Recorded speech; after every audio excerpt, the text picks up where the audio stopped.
سرائے ناظرین کی خدمت میں آداب۔ آج عید کا مبارک دن ہے۔ عید کے اس پرمسرت موقع پہ میری طرف سے سخن سرائے فیملی کو بہت بہت عید مبارک ہو۔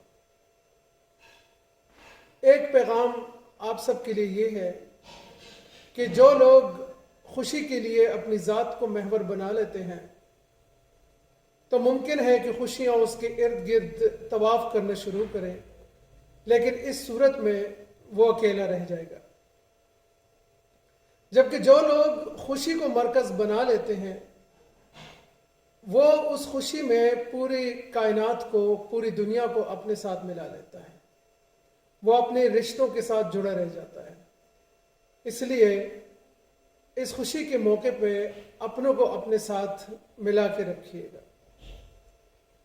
اپنے گھر کی خواتین کے لیے خصوصی پروٹوکول کا انتظام کریں، کیونکہ انہوں نے رمضان کے مقدس مہینے میں سحری اور افطار میں آپ کے ٹیبل پہ پہنچنے سے پہلے آپ کے لیے کھانے تیار کر کے رکھے تھے۔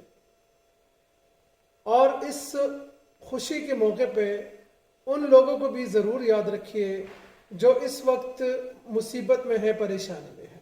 ہمارے بہت سارے مسلم ممالک میں مسلمان عید کا تہوار اس طرح نہیں منا پا رہے جس طرح اس کے منانے کا حق ہوتا ہے، تو ان کو اپنی دعاؤں میں یاد رکھیے گا اور ان لوگوں کو اپنے خوشیوں میں شریک کیجیے جو اس خوشی کی مستحق ہے۔